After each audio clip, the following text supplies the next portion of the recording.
નમસ્કાર, હું છું કૃપાલાલ. ખબર ગુજરાતમાં આપ સૌનું સ્વાગત છે. જામનગરના જાણીતા એવા જ્યોતિષ આચાર્ય જીગરભાઈ પંડ્યા જ્યારે આપણી સાથે જોડાયા છે, ત્યારે ચાલો આજે જાણીએ કુંભ રાશિના જાતકો માટે આ વર્ષ શું કહે છે.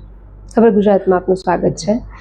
જે રીતે આપણે સંવંત 2082નું સમગ્ર વર્ષ કારતકથી લઈને આસો સુદ આપણે વર્ષની રાશિની વાતચીત કરીએ છીએ, ત્યારે આજે આપણે કુંભ રાશિ વિશે જાણીએ કે કુંભ રાશિના જાતકો માટે આવનારું વર્ષ કેવું રહેવાનું છે. ખબર ગુજરાતના દરેક દર્શક મિત્રોને નમસ્કાર, જય શ્રી કૃષ્ણ. શનિ મહારાજના પરિભ્રમણની વાત કરીએ તો શનિની સાડા સાતીનો અંતિમ તબક્કો આપને ચાલી રહ્યો છે, જે છેલ્લા 2.5 વર્ષ કહેવાય છે અને એક કષ્ટદાયક જાણવામાં આવે છે. માટે આખા વર્ષ દરમિયાન શનિ મહારાજની કૃપા પ્રાપ્ત કરવી આપના માટે ખૂબ જ જરૂરી બનશે. ત્યાર પછી દર્શક મિત્રો આપણે ગુરુ મહારાજની વાત કરીએ તો ગુરુ મહારાજ આપને મધ્યમ ફળ અપાવી રહ્યા છે, પરંતુ સાથે સાથે ખર્ચ પણ વધુ અપાવી રહ્યા છે. માટે જાવકનું પ્રમાણ વધુ રહે એવું અનુમાન છે, પરંતુ એ જ ગુરુ મહારાજ આપને સારા વિદેશના યોગોનું પણ નિર્માણ કરી રહ્યા છે. માટે વર્ષ દરમિયાન લાંબી મુસાફરીઓ અથવા વિદેશ જવાની શક્યતા પણ દેખાડી રહ્યા છે. ત્યારબાદ આપણે વાત કરીએ રાહુ મહારાજની. રાહુ મહારાજ આપને નાણાકીય સ્થિતિમાં અસંતોષ ફળ અપાવી રહ્યા છે.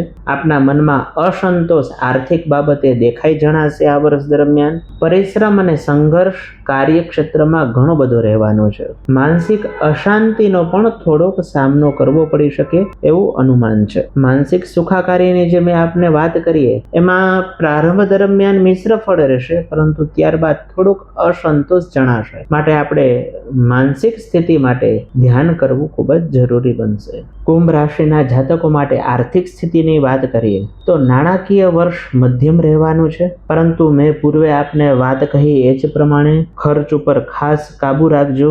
નોકરી અને વ્યવસાય બાબતે કેટલાક અંશે પરિશ્રમ પણ કરવો પડે છે. નોકરી અને વ્યવસાય બાબતે આ સમય મધ્યમ જણાય છે, માટે પરિશ્રમ કરવો અને પરિશ્રમથી સંતોષ મેળવવો. ત્યારબાદ જમીન મકાનની વાત કરીએ તો જમીન મકાન બાબતે આ વર્ષ દરમિયાન થોડોક પ્રતિકૂળ સમય રહેવાનો છે. માટે કોઈ પણ નવી મોટી પ્રોપર્ટીની ખરીદી કરતા પહેલા યોગ્ય વ્યક્તિની સલાહ અવશ્ય લેવી. શક્ય હોય નવું વાહન લેવાની ઈચ્છા હોય તો શક્ય હોય તો આ વર્ષ ટાળવું, અને જો છતાં પણ ફરજિયાત લેવું પડે એમ હોય તો યોગ્ય વ્યક્તિની સલાહ લઈ જન્મકુંડલીનું માર્ગદર્શન મેળવી અને આગળ વધવું. લગ્ન અને દાંપત્ય જીવન બંને સુખમય રહેશે. દાંપત્ય જીવન પણ સુખમય રહેશે. લગ્નની ઈચ્છા ધરાવતા ઈચ્છુકોને નવા જીવન સાથીની પણ નવો જીવન સાથી પણ આપના જીવનમાં આપને પ્રાપ્ત થશે. શત્રુ અને કોર્ટ કચેરીની વાત કરીએ તો એમાં સાવચેતતા ખૂબ જ જરૂરી બનશે.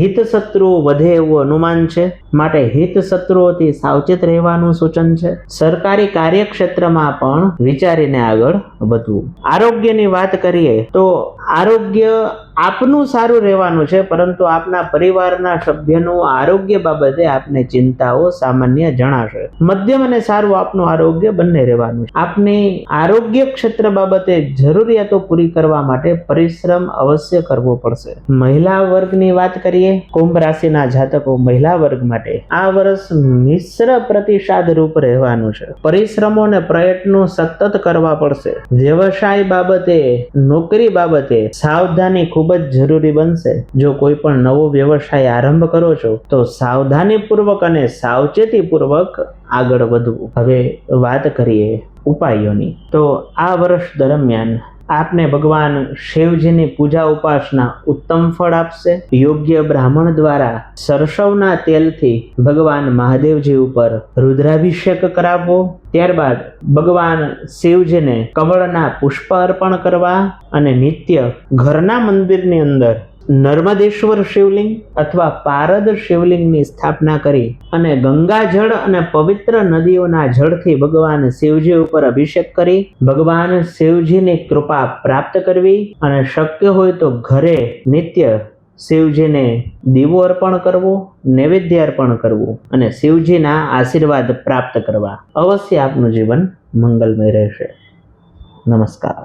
તો જે રીતે વાત કરીએ કુંભ રાશિના જાતકો માટે, તો શનિની સાડા સાતીનો અંતિમ તબક્કો છે જે થોડોક કષ્ટદાયી રહેશે. ઘણા પડકારો તેમના જીવનમાં જોવા મળશે. સાથે સાથે ક્યાંક ને ક્યાંક ખર્ચ પણ વધશે, પરંતુ વિદેશના યોગો પણ બની રહ્યા છે.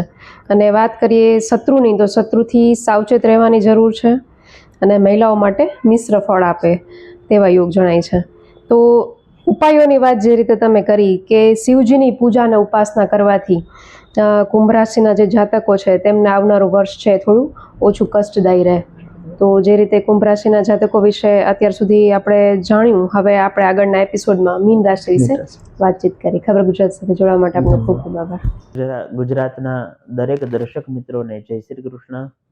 દર્શક મિત્રો, મારા ઈષ્ટદેવની કૃપાથી મેં આપને 12 રાશિઓનું રાશિ ભવિષ્યનું જે શક્યતાઓ છે એના આધારે દર્શન કરાવેલું છે.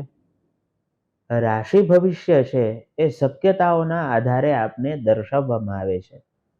માટે સંપૂર્ણપણે એ સચોટ હોય એવું જરૂરી નથી. સચોટતા મેળવવા માટે આપના જન્મકુંડલી અને સાથે આપના જીવનમાં ચાલતી દરેક પ્રવૃત્તિઓ એ પણ સાથે મદદરૂપ બને છે. માટે આપે આ વસ્તુની નોંધ લેવી. ધન્યવાદ.